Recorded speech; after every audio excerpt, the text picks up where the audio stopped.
Semua partai politik peserta pemilu berhak mengusulkan pasangan calon presiden dan wakil presiden. 2. Pengusulan pasangan calon presiden dan wakil presiden oleh partai politik atau gabungan partai politik peserta pemilu tidak didasarkan pada persentase jumlah kursi di DPR atau perolehan suara sah secara nasional. Putusan besar dilakukan Mahkamah Konstitusi (MK) di awal tahun 2025. MK memutuskan menghapus syarat ambang batas pencalonan presiden atau presidential threshold 20%.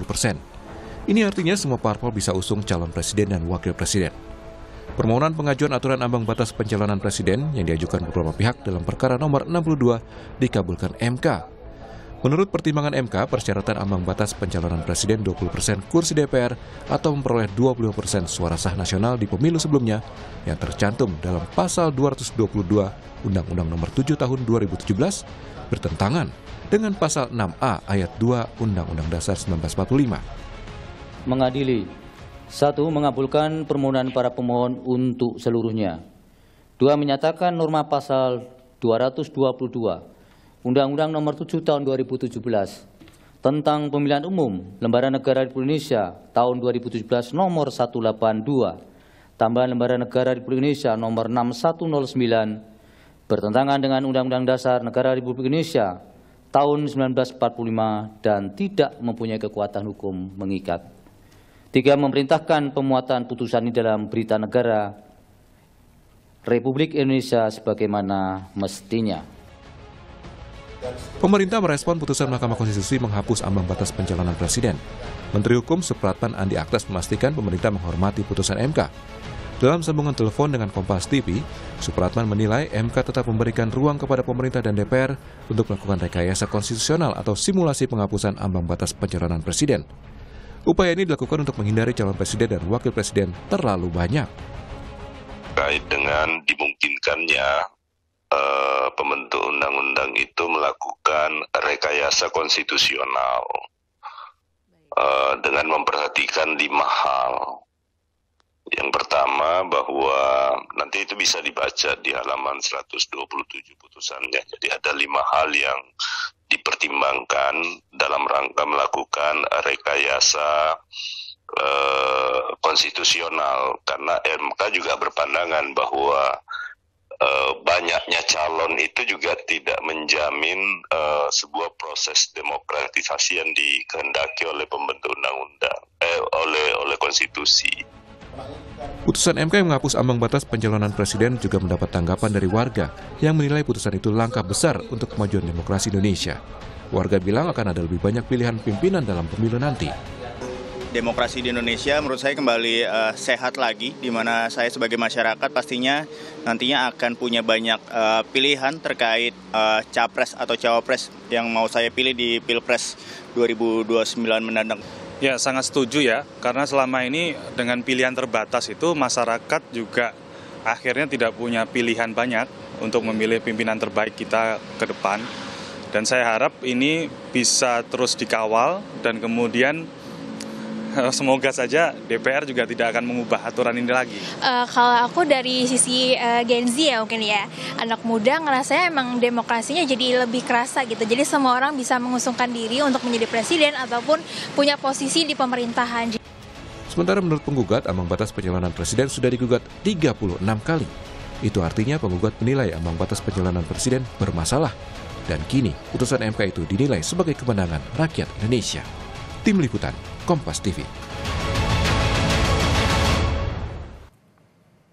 Saudara, penggugat ambang batas pencalonan presiden menyebut MK mengabulkan gugatan ini setelah sempat 36 kali digugat. Apa yang mendasari perlunya ambang batas pencalonan presiden digugat dengan makna tanpa perlu syarat perolehan suara atau kursi di DPR. Lalu, bagaimana pula memastikan ambang batas tidak diubah lagi lewat revisi undang-undang di DPR? Kami akan bahas ini bersama para narasumber. 2 narasumber kami sudah bergabung di studio Kompas TV. Ada Ketua Komisi 2 DPR RI, Rifki Nizami Karsayuda. Mas Rifki, apa kabar?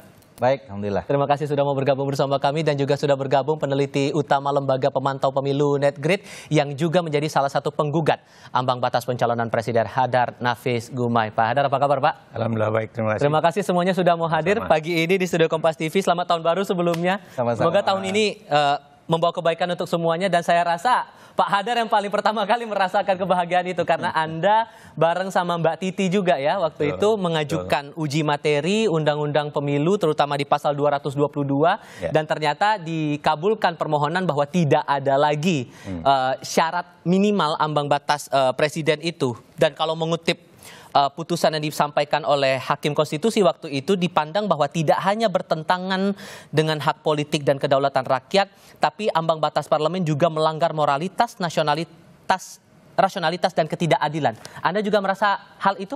Ya, sudah tentu karena saya dan juga banyak kelompok masyarakat sipil lainnya sudah mengajukan ini sebab sudah lama sejak awal diterapkan di pemilu tahun 2004 ya. Nah jadi kita selalu saja tidak bisa mengikuti proses pencalonan, itu gelaplah di luar. Jadi betul-betul partai-partai politik ini saja.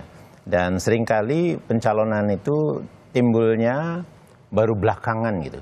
Baru tahu oh calon presiden kita ternyata ini dan jumlahnya tidak banyak gitu. Jadi ini terasa sekali kita itu terbatas pilihannya dan ini proses betul-betul didominasi oleh partai-partai tertentu saja dalam hal ini yang memenuhi syarat yang paling dekat memenuhi syarat minimal pencalonan tersebut gitu ya. Jadi artinya partai-partai besar ya mendominasi. Nah jadi ini menjadi persoalan yang besar. Dan kalau kita lihat di dalam konstitusi kan sebetulnya memang persoalan persyaratan itu sudah selesai. Sistem itu sudah selesai. Jadi tetapi kemudian itu direkayasa di dalam level undang-undang sehingga calon itu ya nggak usah banyak-banyak lah gitu. Yang belakangan seperti juga dikatakan oleh Mahkamah Konstitusi itu cenderung hanya 2, 3 begitu ya. 2 lah ya beberapa kali. Nah jadi dengan adanya putusan ini saya kira ini satu rasa lega yang luar biasa dan ini bukan hanya signal tetapi sudah fakta ada keputusan kemarin yang membuka harapan buat kita semua untuk sistem demokrasi kita menjadi lebih terbuka. Jadi masyarakat bisa lebih punya banyak pilihan dan itu bisa menjadi cerminan masing-masing kita semua begitu. Nah, jadi saya kira ini suatu hadiah yang baik, kita apresiasi betul kepada Mahkamah Konstitusi. Mudah-mudahan ini akan diikuti terus pengaturan lebih lanjutnya di levelnya tempatnya Bang Rifki ini gitu ya. Supaya tidak ada akal-akalan lagi lah di sana gitu untuk membelokkan ini. Nah, itu juga yang perlu kita wanti-wanti. Tapi kan dengan sudah diajukan 30-an kali lebih dan baru sekarang kemudian ada pertimbangan lain yang membuat Hakim Konstitusi periode saat ini mengubah pandangannya terhadap ambang batas parlemen. Sejauh mana kemudian Anda mencermati ragam pertimbangan yang dikeluarkan Majelis Hakim waktu itu? Ya, saya kira ini juga menarik ya sebetulnya. Tapi saya duga memang sebagian besar atau hampir seluruhnya yang sebelumnya itu mengatakan bahwa pengaturan di dalam undang-undang itu adalah kewenangan dari pembuat undang-undang. Jadi open legal policy begitu ya, kira-kira begitu. Nah itu selalu. Nah tetapi itu juga yang kemudian membatasi Mahkamah Konstitusi untuk bisa melihat lebih jauh apakah ini sesuai atau tidak dengan konstitusi karena dari awal dia sudah stop seperti itu. Dan saya khawatir juga bahwa perjalanan ini sebetulnya bukan hanya sekedar dari ya kita butuh contoh lebih banyak dulu melalui sejarah 4 atau 5 pemilu dulu, kemudian mengetahui bahwa di negara lain dengan kurang lebih sistem pemerintahan yang sama, tetapi sebetulnya mereka tidak pernah menerapkan persyaratan pencalonan misalnya. Jangan-jangan lebih dari itu, di mana sebetulnya proses di Mahkamah Konstitusi itu adalah proses yang juga tidak bebas dari kekuatan politik yang terjadi di dalam perjalanan ini. Nah, artinya apa? Sekarang sangat mungkin sebagian besar, karena ada yang dissenting juga ya, dua hakim. Anwar Usman, Danielius Mik, betul? Betul. Nah, jadi sebagian besar adalah memang sudah betul-betul bisa berpikir jernih, bukan hanya melihat contoh, tetapi juga berani bebas dari dugaan saya sebetulnya ada faktor-faktor yang ingin mencoba mempengaruhi sebetulnya, yang selama ini terjadi. Nah, sekarang hakim-hakim kita sudah lebih bisa jernih dan berani untuk berkata sesungguhnya. Gitu. Nah, kira-kira gitu pandangan saya. Kita bicara dari pandangan fraksi dulu, Bang Rifki. Kalau Anda di Nasdem sendiri melihat ini, sudah diduga bahwa akan muncul putusan MK ditiadakan presidensial threshold itu, atau gimana merespon dari putusan kemarin itu? Apakah ini terbilang mengejutkan juga buat Nasdem? Nasdem ini dari awal Pak Surya selalu mengingatkan kepada kita agar konstitusi itu harus jadi panduan utama kita dalam berpolitik. Jadi fatsun politik Nasdem itu adalah demokrasi konstitusional. Mahkamah Konstitusi ini hadir untuk menegakkan keadilan konstitusi. Karena itu respon pertama Nasdem tentu adalah kami menghormati, menghargai putusan Mahkamah Konstitusi. Yang kedua, konstruksi konstitusi juga menyatakan bahwa putusan Mahkamah Konstitusi itu bersifat final dan mengikat, final and binding. Karena itu tugas kami di DPR bersama dengan pemerintah nanti menindaklanjuti putusan Mahkamah Konstitusi ini. Nah, kalau kita bicara substansi dari putusan nomor 62 ya Bang Hadar kalau tidak salah tahun 2025 ini, maka saya kira ada dua hal yang penting untuk kita lihat. Apa tuh?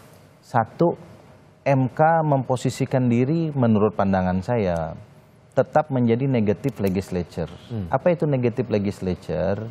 MK hanya membatalkan satu norma, dalam hal ini adalah pasal 222 Undang-Undang nomor 7 tahun 2017 terkait dengan persyaratan pencalonan calon presiden dan wakil presiden, di mana di situ kita kenal ada presidensial threshold 20% kursi DPR atau 25% suara nasional. Itu dibatalkan. Jadi kemudian itu tidak berlaku lagi. Di sisi yang lain dalam pertimbangan hukumnya poin 3.27 MK juga memberikan ilustrasi. Kalau kemudian seluruh partai politik peserta pemilu itu bisa mencalonkan calon presiden, kalau ada 30 partai politik peserta pemilu berarti ada peluang 30 pasangan calon presiden dan wakil presiden. Karena itu diperintahkan dalam tanda kutip kepada pembentuk undang-undang, dalam hal ini adalah DPR dan pemerintah, untuk melakukan rekayasa konstitusi yang tadi dikatakan oleh Menteri Hukum, yang oleh MK disebut sebagai constitutional engineering, dengan memperhatikan 5 hal.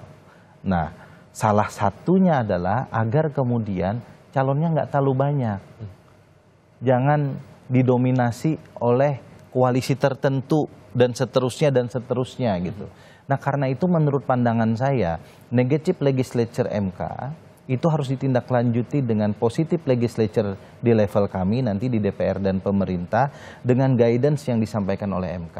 Prinsip dasar baik sebagai kader partai maupun sebagai Ketua Komisi 2 DPR RI, kami ikuti patuhi apa kata MK dengan memperhatikan guidance yang disusun oleh MK sendiri dalam nanti revisi Undang-Undang Pemilu. Oke. Kira-kira itu. Tapi kalau melihat perjalanan pemilu kita dengan ambang batas presidensial itu berubah-ubah terus, 2004 kita pernah 15%, terus berubah pernah 25%, terus konsisten dari 2014 jadi 20% sampai terakhir pemilu 2024, buat Nasdem ambang batas parlemen itu sesungguhnya menyulitkan partai Anda atau tidak sebetulnya? Ya, Nasdem kan punya pengalaman setidaknya 3 kali mencalonkan calon presiden ya. 2014, 2019 dan yang terakhir 2024. Khusus yang terakhir saya kira Nasdem melakukan exercisement politik. Berani keluar dari satu zona sebutlah zona nyaman, zona besar. Bahkan pada saat kami mencalonkan calon presiden kami, itu posisi presiden threshold-nya belum mencukupi itu Bang Hadar. Pada saat berarti menyulitkan kayaknya. Tetapi sebagai sebuah ikhtiar politik itu kami lakukan. Artinya apa? Bagi Partai Nasdem, siapapun putra-putri terbaik di Republik ini itu punya peluang yang sama untuk kemudian kita usung dalam kontestasi presiden dan wakil presiden. Kemarin di salah satu media saya berdebat dengan salah satu pegiat NGO, dia bilang begini, kalau ini nanti diterapkan, maka partai politik itu tidak perlu mencari kader lain. Dia cukup kemudian mencalonkan kadernya sendiri dalam kontestasi presiden dan wakil presiden. Saya sanggah, bagi kami bukan soal kader partai atau tidak kader partai. Tapi siapapun warga negara Indonesia yang memenuhi syarat pada level undang-undang dan kami nilai dia adalah putra-putri terbaik Indonesia, partai kami akan siap untuk mencalonkan. Bahkan kami tidak berpikir apakah dia kader kami atau bukan kader kami. Nah, karena itu sebetulnya bicaranya ini bukan soal kepentingan kader partai politik, tapi ini kepentingan bangsa yang lebih luas, kepentingan warga negara yang lebih luas. Nah, kemudian gini, kenapa dulu pembentuk undang-undang bikin presidensial threshold? Tadi ada 15%, kemudian naik 20%. Kalau kita bicara norma, 20% ini kan kalau kita exercise sebetulnya bisa 5 pasangan calon. Bener nggak? 20 kali 5, 100%. Kalau kita exercise dari sisi norma, persoalannya apa? Dari sisi implementasi norma. Implementasi norma di dalam implementasi politik ternyata nggak pernah tuh sampai dengan sebesar itu. Kita punya pengalaman mungkin terakhir paling banyak pasangan calon presiden wakil presiden itu tahun berapa Bang Ada? 2009 kali ya. 2004 atau 2009 ya? 2004 ya yang pertama kali yang paling banyak. Setelah itu kan kemudian selalu mengecil, bahkan belakangan hanya 2 pasangan calon. Jadi kalau menurut pandangan saya dari sisi norma sebetulnya nggak ada yang salah. Yang menjadi masalah adalah implementasi norma. Sekarang saya mau tanya, ada nggak jaminan kalau kemudian putusan Mahkamah Konstitusi ini kita normakan dalam revisi Undang-Undang 7 2017, lalu kemudian pasangan calonnya sedikit, lalu kalau nanti sedikit lagi lalu kita gugat lagi ke Mahkamah Konstitusi. Jadi saya kira ini juga perlu kita pikirkan agar jangan sampai law and norm-nya tidak ada masalah, tapi law of implementation-nya bermasalah, gara-gara law of implementation kemudian kita anggap normanya inkonstitusional. Ini saya mengajak kita berbicara soal apa ya, ini diskusi akademik saja lah kira-kira Bang Hadar. Ya walaupun tidak ada jaminan bahwa itu jumlahnya tidak banyak, tetapi dengan batasan yang menjadi 0 ini, 0% ini, itu ruang untuk lebih banyaknya lebih besar. Ya, kira-kira kan begitu. Tapi nanti Bang Hadar kalau sedikit lagi jangan digugat lagi. Nah, sekarang kita coba. Tapi dibatasi. Partai-partai politik ini nggak bisa buat sedikit. Tadi kan sudah ada poin 3-nya kan gitu. Oke, kita akan coba dengarkan juga nih pendapat dari partai non parlemen menyikapi dari putusan Mahkamah Konstitusi ini. Sudah bergabung bersama kami Bung Said Iqbal dari Partai Buruh. Bung Said, apa kabar, Bung? Alhamdulillah. Assalamualaikum. Terima kasih sudah mau bergabung bersama kami lewat sambungan dalam jaringan. Kemarin saya sudah sempat berbincang juga dengan pimpinan dari Partai Bulan Bintang yang ia menilai bahwa putusan MK ini jadi angin segar buat mereka dalam menghadapi pemilu berikutnya. Dari Partai Buruh juga merasa demikian atau ada pandangan lain? Oh iya, 2023 kan Partai Buruh juga mengajukan presidensial threshold, tapi kan gagal, sebagaimana yang dilakukan oleh sebelum-sebelumnya oleh kawan-kawan yang lain. Karena itu keputusan MK pada kemarin hari adalah keputusan yang kembali membuka ruang demokrasi menjadi sehat, kedaulatan dikembalikan pada rakyat, equal by law, semuanya sama by law. Semua partai non parlemen atau parlemen, begitu dia masuk jadi peserta pemilu, kan dia punya kesempatan maju sebagai pileg, pilkada dan pilpres. Saya ambil contoh di Jerman ya, seorang para peminum bir di satu negara bagian Jerman kesel gara-gara wali kota bikin aturan kalau di atas jam 9 nggak boleh minum bir. Dia bikin partai aja. Begitu ikut pemilu menang. Jadi menang atau kalah dari kelompok komunitas kepentingan tertentu seperti Partai Buruh misal di Indonesia, sebagaimana peminum bir, partai peminum bir namanya di negara bagian Jerman Barat itu adalah mempunyai ruang yang sama. Dan kita mengapresiasi, berterima kasih sama MK mengembalikan itu. Yang kedua, buruh pabrik, bayangkan, buruh pabrik atau petani boleh jadi akan diusulkan oleh Partai Buruh. Karena partai kami kan identitas kelas ya. Jadi kesempatan buat orang kecil maju, sepanjang dia dikenal, sepanjang dia beraktivitasnya sebagai aktivis selama ini banyak memberikan kontribusi, maka bisa saja, dan tidak untuk kemungkinan, Kongres Partai Buruh 2026, kami akan mengusulkan calon sendiri. Dan kami akan memilih calon yang berasal dari orang kecil. Kalah nggak apa-apa, Lula da Silva 4 kali pemilu untuk menang menjadi presiden Brazil. Evo Morales 2 kali pemilu untuk menang menjadi presiden Bolivia. Anthony Albanese di partainya partai buruhnya Australia itu buruh pabrik manufaktur. Atau sekarang Scammers di Inggris itu buruh pabrik manufaktur di satu kota industri di Inggris. Hari ini Indonesia akan menghadirkan itu. Dan kami akan membuka ruang seluas-luasnya baik dari eksternal maupun internal dengan kesempatan keputusan MK ini. Tapi kami akan bereksersis di internal. Kita tawarkan. Buruh kan lumayan banyak sebenarnya ya. Boleh jadi kemarin kami kan baru pertama kali masuk di dalam kontestasi pemilu ya, walaupun sebelumnya sudah lama sekali tapi kan gagal hampir 3 pemilu kalau nggak salah. Dan hari ini Tuhan memberikan jalan atas melalui para hakim Mahkamah Konstitusi. Kita berterima kasih khususnya pada 4 teman mahasiswa. Dan Partai Buruh satu-satunya dari 8 partai yang diminta oleh Mahkamah Konstitusi kemarin untuk memberikan sudut pandang secara tertulis. Kami memberikan sudut pandang pro kepada yang 4 mahasiswa itu, 0%. Partai Buruh memberikan sudut pandang analisa dari partai politik yang diminta oleh MK, kami berketetapan pada 0% dan berkeyakinan.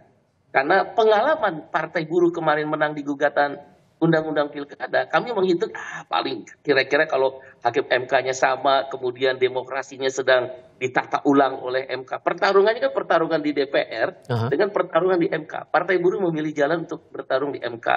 Oleh karena itu menang 6,5%, paling 6,5% deh, masih bisa kita main. Nah, tapi 0% kita dukung yang yang diajukan gugatan oleh 4 mahasiswa. 4 mahasiswa ini patut dipuji, sebagaimana juga Partai Buruh waktu itu Undang-Undang Pilkada menghapuskan lawan kotak kosong. Nanti berikutnya kami akan menggugat, yaitu yang langkah ketiga adalah kami punya 13 JR untuk melawan perlawanan di DPR yang sangat tanda petik ya, maaf kalau agak keliru, oligarki dalam berpolitik itu seolah kebenaran dan hak itu diatur oleh DPR ansih. Loh, partainya sama kok, seperti partai peminum bir, begitu main menang.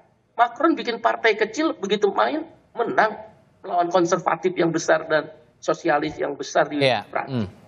Kesempatan ini akan kami gunakan. Berikutnya adalah bahwa parliamentary threshold yang sudah digugat oleh kawan-kawan yang lalu, oleh teman-teman Bang Haidar itu, parliamentary threshold tidak lagi 4%, tapi kita nggak tahu berapa persen nanti oleh DPR. Kita minta parliamentary threshold di dapil. Dengan demikian di basis-basis buruh dan petani, kami punya ada sekitar 17 dapil basis buruh. Berapapun nanti kami dapat di tiap dapil, itu bisa masuk ke Senayan. Sudahlah bisa mengajukan presidennya sendiri oleh partai politik dengan keputusan MK pada hari ini. Nanti berapapun anggota DPR bisa masuk ke Senayan dengan parliamentary threshold di dapil. Berapa MK? Maka kemudian kan tindak lanjutnya dari putusan MK ini yang perlu diperhatikan lagi oleh sejumlah pihak, terutama dari pembuat undang-undang DPR dan pemerintah.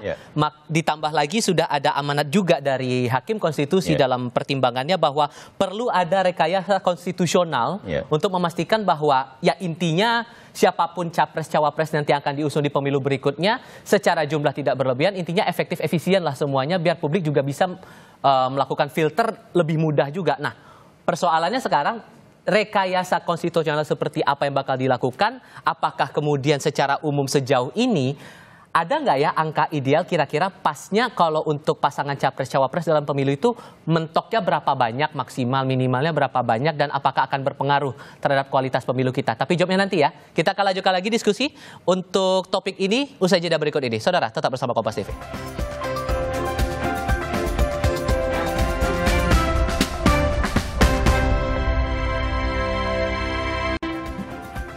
Putusan MK ini sudah tidak ada istilahnya presidensial threshold, sehingga ada anggapan juga Pak Hadar dari gugatan yang Anda buat bersama dengan teman-teman lainnya di MK itu, misalnya ada partai di pemilu itu ikut 15 partai, maka kemungkinan akan ada peluang 15 partai itu mencalonkan capres-cawapres yang lain.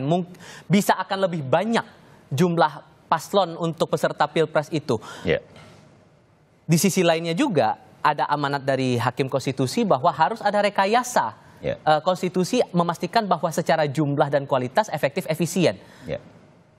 Maka rekayasa seperti apa yang tepat menurut Anda agar ya secara jumlah nggak berlebihan, secara efisien dan efektif bagi publik juga untuk melakukan filter terhadap paslon-paslon itu juga bisa lebih mudah? Ya, yang pertama sebelum rekayasa seperti apa gitu, walaupun itu tugasnya Bang Rifki nanti dan kawan-kawan bersama pemerintah. Yang pertama adalah rekayasa apapun itu tidak boleh kemudian juga bertentangan dengan konstitusi. Ya, konstitusi sudah menjamin bahwa yang bisa mengajukan, seperti juga jadi patokan 1 dari 5 yang dikeluarkan oleh Mahkamah Konstitusi pada putusan ini, yaitu semua partai politik itu berhak untuk mencalonkan. Partai politik yang mana? Partai politik yang menjadi peserta pemilu.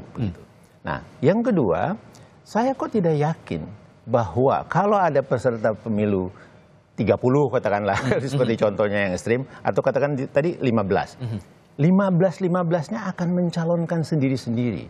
Setiap partai politik ini, sekalipun dia punya hak, tentu akan menghitung. Mengikuti pemilu itu butuh biaya, butuh betul-betul potensi menangnya tuh tinggi gitu loh. Kalau potensi menangnya tidak tinggi, tentu mereka lebih baik bergabung dengan yang lain gitu. Nah, jadi ini sudah nature-nya menurut saya. Jadi nggak perlu khawatir juga kita akan berlebihan. Walaupun lagi-lagi MK memberikan patokan kan, jangan ada dominasi. Justru patokannya terbalik, jangan terlalu sedikit gitu. Warningnya di luar patokan itu jangan kebanyakan, misalnya kira-kira begitu ya. Nah, caranya salah satu yang saya pikirkan adalah memastikan partai-partai politik ini tidak banyak sebagai peserta pemilu. Yang terpenting betul-betul partai politik itu memenuhi syarat sebagai peserta pemilu. Syaratnya sebenarnya berat sekali loh. Jadi menurut saya tidak akan banyak juga. Ada partai baru nanti bergabung, saya kira harus penyelenggara pemilu itu memverifikasi betul persyaratan. Ini kan yang kemarin terjadi menjadi problem di pemilu kita. Persyaratan tidak memenuhi, kemudian diakal-akalin menjadi memenuhi. Itu yang keliru. Ke depan dipastikan bahwa setiap partai politik betul-betul memenuhi syaratnya. Yang kedua, ini akan mendorong, bahkan bisa menjadi rekayasa konstitusionalnya, partai politik untuk di dalam mencari calonnya, mereka melakukan proses kompetisi internal misalnya. Itu akan membuat partai-partai politik ini selain mempersiapkan jauh-jauh hari, tetapi dia juga betul-betul mempersiapkan orang-orang terbaiknya gitu. Nah, cara-cara ini menurut saya bukan untuk kemudian mencari cara partai politik sudah memenuhi syarat seperti konstitusi sebagai peserta pemilu, terus tidak dibolehkan gitu. Ya, dengan cara misalnya harus mereka bergabung 3 atau 4, nggak boleh sendiri misalnya. Itu tidak bisa karena patokan nomor 1-nya itu sudah mengatakan semua partai politik berhak untuk mencalonkan. Nah, menurut saya ide seperti itu antara lain ya, tetapi ini mari kita pikirkan, dan patokan nomor 5 dari MK itu adalah dalam proses pembuat undang-undang ini melakukan rekayasa konstitusional ini perlu perlibatan yang meaningful, yang artinya setiap pihak itu betul-betul diajak, pihak yang punya pemangku kepentingan lah ya, termasuk partai politik yang bukan peserta pemilu katanya. Itu bisa juga gitu. Jadi bukan hanya partai politik yang di DPR saja, tetapi yang di luar yang menjadi peserta pemilu maupun yang tidak. Tapi sederhananya, sorry saya potong di situ. Tapi sederhananya apakah dari NetGrid atau Anda bersama dengan Mbak Titi di Perludem punya hitung-hitungan atau kalkulasi? Idealnya sesungguhnya dalam Pilpres itu harus ada berapa pasang calon untuk bisa ditunjukkan kepada publik? Ada nggak sih idealnya? Saya tidak bisa mengatakan dari Perludem, dari kami sendiri tidak juga ada kata ideal tersebut begitu. Tetapi begini, negara-negara lain itu, Amerika itu juga bukan calonnya cuma 2. Jadi itu juga belasan. Ya. Di tempat negara-negara lain yang juga presidensial, maksud saya tidak ada presidensial threshold-nya, tetapi negara-negara yang sistem presidensial misalnya, mereka calonnya juga belasan gitu. Jadi bukan sesuatu yang kita harus khawatirkan betul gitu. Dan pemilihan presiden itu kan sebetulnya pemilihan presiden yang sederhana, bukan serumit pemilihan anggota DPR dan DPRD kita yang open list misalnya. Banyak sekali ratusan untuk satu lembaga dengan surat suara yang besar. Pemilihan presiden ini itu hanya 1 lembar saja, katakanlah di situ ada 6, ada 7. Nah, bukan angka yang ideal menurut saya, tetapi kira-kira itu bisa dalam 1 lembar. selesai gitu. Jadi pilih salah satu saja. Gitu. Tapi memastikan bahwa jangan sampai rakyat salah pilih, ibarat beli kucing dalam karung gitu. Nah, inilah makanya tadi satu proses seleksi awal dari partai politik itu kita perlu atur sehingga partai politik itu sejak awal sudah melakukan proses yang terbuka, semua bisa mengikuti, akan menjadi siapa pasangan calonnya, bukan the last minute menuju masa kampanye baru kita tahu, oh akhirnya partai ini dan partai itu bergabung calonnya yang ini gitu. Nah, jadi pengaturan agar proses ini terbuka bisa diikuti itu salah satu caranya. Yang kedua, penyelenggara pemilu tentu juga pesertanya itu betul-betul harus memberikan informasi yang luas tentang para calon ini gitu. Dan itu aksesnya yang mudah buat masyarakat juga gitu. Nah, dengan cara itu kita betul-betul akan mengetahui pasangan calon kita. Sekalipun itu angkanya lebih dari 2, lebih dari 5 atau bahkan sampai 10 misalnya. Jadi hal-hal teknis penyelenggaraan seperti itu yang harusnya masuk dalam rekayasa konstitusional yang dimaksudkan. Tetapi bukan justru membatasi kembali bertentangan dengan konstitusi. Nah, Bang Rifki, karena kan beberapa waktu lalu termasuk dalam refleksi, koreksi kalau saya salah, pernah disinggung juga dari rencana teman-teman di Komisi 2 untuk melakukan omnibus law politik. Termasuk juga akan mengevaluasi sebelum masuk ke omnibus itu, ada rencana juga buat mengevaluasi ataupun juga menilai lagi lah kira pelaksanaan pemilu sebelumnya. Apakah kemudian dengan putusan yang keluar di MK ini masalah presidensial threshold juga akan ikut dipertimbangkan soal itu? Oh ya, kalau Komisi 2 DPR RI itu tahapannya jelas. Setelah masa reses ini kami akan melakukan evaluasi terhadap pemilu kita, termasuk pilkada di dalamnya. Agar apa? Dari evaluasi yang menyeluruh yang akan melibatkan seluruh stakeholders. Bukan hanya political society, tapi juga social society, ada academic society ya. Kawan-kawan akademisi dan seterusnya, termasuk partai-partai politik. Itu kita kira-kira bisa merefleksikan secara utuh bagaimana pelaksanaan pileg, pilpres, dan pilkada. Dari situ nanti kita akan mengeluarkan beberapa rekomendasi. Nah, rekomendasi itu penting bagi Komisi 2 DPR RI sebagai bahan penyusunan revisi undang-undang politik yang kami usulkan kepada pimpinan DPR. 2 hari setelah Komisi 2 terbentuk, itu bentuknya adalah omnibus law politik. Nah, pimpinan tentu nanti akan mengkaji dalam proses legislasi apakah itu akan running tahun 2025 atau kemudian pada tahun berikutnya. Tapi kalau kami berharap setelah evaluasi selesai, maka kemudian proses tahapan revisi terhadap paket undang-undang politik dalam bentuk omnibus law itu bisa dilakukan segera agar tidak mepet ke tahun 2029. Salah satu refleksi yang harus kemudian kita lakukan kan kita juga akan mengkaji seluruh putusan-putusan Mahkamah Konstitusi. Termasuk yang ini? Termasuk yang ini. Karena banyak sekali putusan Mahkamah Konstitusi kan Bang Hadar ya. Yang kemudian belum kita normakan di dalam undang-undang. Saya termasuk penganut mazhab MK itu tetap negative legislature. Saya termasuk penganut mazhab itu. Karena itu sebagai orang yang sekarang diberi amanah oleh Tuhan untuk membentuk positif legislature, tugas saya menormakan putusan MK itu di dalam norma-norma undang-undang. Agar kita suatu hari tidak berdebat lagi. Kok ini ada putusan MK, kok tindak lanjutnya PKPU?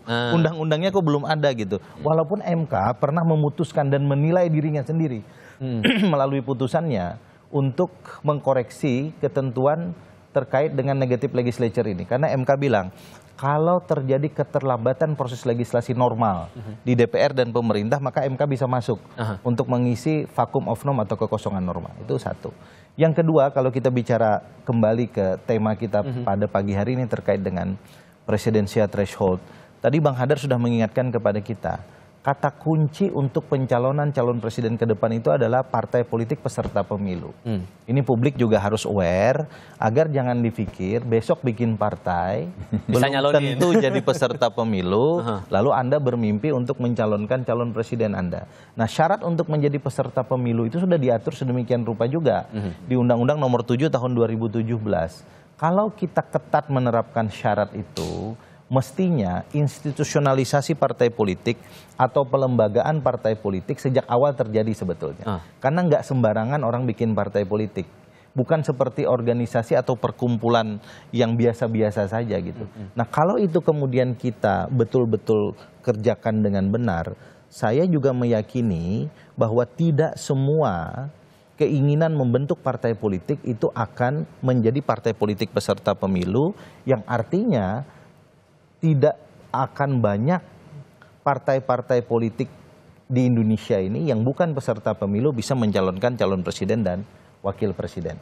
Yang ketiga ingin saya tanggapi adalah kalau kita lihat misalnya tadi contoh-contoh yang Bang Hadar sampaikan di beberapa negara lain ya, bahwa calon presidennya itu sangat banyak, bahkan lebih dari 10.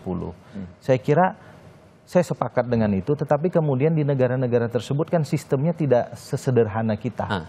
Kalau di kita itu bisa nyalonin langsung dipilih langsung oleh rakyat. Di mereka kan ada beragam sistem yang dibangun. Misalnya tidak langsung oleh rakyat. Ada kemudian pemilu pada level region atau pada wilayah tertentu. Yang milih tidak semua rakyat di wilayah itu. Untuk kemudian memberikan vote-nya yang menyatakan kalau ini lolos pada wilayah ini dengan kemudian sebaran sekian dia akan lolos pada step berikutnya. Ada representasi lain. Ada representasi lain. Sehingga nanti yang muncul di akhir di final election itu pasti akan mengerucut pada beberapa calon saja. Nah, hal-hal seperti ini apa mungkin atau tidak kita exercisement? Saya kira itulah bagian bagi kami dan pemerintah untuk juga melakukan rekayasa konstitusi yang tadi kita katakan. Kalau menurut Bang Said, rekayasa konstitusional yang ideal itu, ini kan sudah diamanatkan oleh putusan Hakim Konstitusi juga ya, untuk menindaklanjuti tidak adanya presidensial threshold itu. Idealnya rekayasanya dalam bentuk apa ya, Pak Said? Ya, kita nggak usah takut dengan demokrasi yang tadi Bang Hadar bilang. 1955 berapa partai politik? Aman kan? Bahkan paling demokratis. 1999 berapa partai politik? Banyak, puluhan. Jangan dianggap rakyat tidak memahami tentang arti untuk memilih siapa pemimpinnya. Timor Leste lepas dari Indonesia terakhir mengadakan pemilu, kira-kira peserta pemilu sekitar puluhan juta orang kalau saya nggak salah. Berapa calon Perdana Menterinya? 16. Aman. Indonesia 147 juta. Masa nggak ada sih orang yang terbaik? Makanya waktu itu Partai Buruh ketika 2024 bereksersis. Yang tidak punya partai pun kami ajukan sebagai calon. Cuma tidak diizinkan Tuhan. Dan rakyat belum memberi kesempatan kita nggak lolos parliamentary threshold itu. Najwa Shihab misal. Saya ambil contoh kemarin 2004 yang diusung oleh Partai Buruh. Itu pengikutnya banyak sekali. Perempuan cerdas, demokratis, dan banyak berkecimpung sebagai jurnalis dengan elemen masyarakat. Masa orang baik seperti itu nggak dikasih kesempatan? Hanya karena ada parliamentary threshold? Kok usah takut dalam berdemokrasi? Chili, ketika Bori partainya berdiri setelah revolusi di Chili, ya kira-kira 10 tahun yang lalu, Bori adalah gerakan mahasiswa miskin di Chili. Siapa yang diajukan oleh Bori, oleh partainya? Seorang jurnalis perempuan, Elizabeth Velasquez, kalau saya nggak salah, apa Mendes saya lupa, Elizabeth menang nomor 2 tapi begitu pemilu berikutnya dia majukan lagi, dia sendiri yang maju menang. Sekali lagi berilah kesempatan. Jadi yang ideal itu adalah yang ketika sistem, nah saya setuju dengan Bang Hadar, ketika sistem memberi ruang setiap orang sama, setara. MK dasarnya kan di situ. Itu yang kami tulis untuk mendukung 4 mahasiswa yang tadi maju untuk meminta presidensial threshold itu 0%. Oleh karena itu ini kesempatan kita pada pemilu 2029. Setiap partai setidak-tidaknya kami ingin memulai ya, mudah-mudahan diizinkan Tuhan, dipercaya rakyat, nggak apa-apa 2029 kalah, 2034. Asal sistem jangan dirubah-rubah. Oleh karena itu, ini kan kita kalau udah dengan Omnibus Law, buruh terus terang udah negatif terus terang nih Omnibus Law, undang-undang politik kan. Dulu udah Omnibus Law dan Cipta Kerja itu di waktu yang cepat bro, tiba-tiba dikodifikasi dengan begitu banyak beberapa undang-undang. Yang kami khawatir keputusan MK itu diadakan ketika dia mulai, ya kekhawatiran bisa aja karena kami belajar dari Omnibus Law dan Cipta Kerja.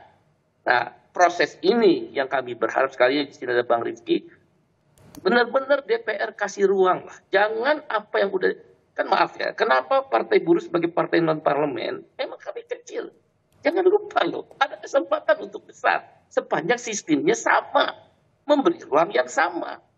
Banyak negara-negara yang mengalami situasi itu, apalagi Partai Buruh, Partai Sosial Demokrat di Eropa Tengah, Partai Sosialis Kiri di Amerika Latin, itu kesempatan itu menjadi menang. Terakhir misal Partai Pakatan Malaysia, begitu dibuka ruang, UMNO sebagai penguasa tunggal, menang kok Partai Pakatan Harapan Anwar Ibrahim dan sekarang jadi Perdana Menterinya. Nah, kami harap hal-hal itu jangan nanti dikebiri di dalam Omnibus Law Undang-Undang Cipta Kerja. Dan kalau itu terjadi, maaf ya, seperti revisi Undang-Undang Pilkada loh, Partai Buruh akan turun ke jalan. Kita akan minta masyarakat sipil bareng-bareng ngawal dan kalau perlu gerakin massa sebanyak-banyaknya dengan damai, tertib, demi menjaga apa yang telah diperjuangkan. Kami memilih jalan MK karena kami kan bukan partai parlemen. Kan MK itu pertarungan sama aja, pembuatan undang-undangnya tadi dikatakan. Begitu keputusan dibacakan, saat itu berlaku. Lihat aja Undang-Undang Pilkada.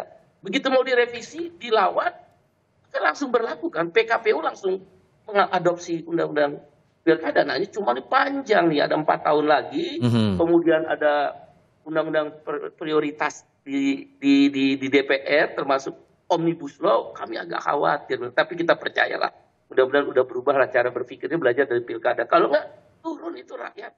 Saya komitmen masyarakat sipil akan turun. Dan Partai Buruh akan ikut bersama di dalamnya. Oke, komitmen inilah yang kita tunggu setelah DPR kembali lagi melakukan sidang berikutnya, di masa sidang berikutnya akan diharapkan, dan tadi juga ada komitmen bahwa akan patuh pada putusan dari Mahkamah Konstitusi. Pak Hadar, Mas Rifki, terima kasih sudah mau datang ke studio. Mbak Said juga terima kasih sudah mau gabung lewat daring untuk berdiskusi bersama kami. Selamat pagi semuanya, sehat selalu. Pagi, Assalamualaikum. Assalamualaikum.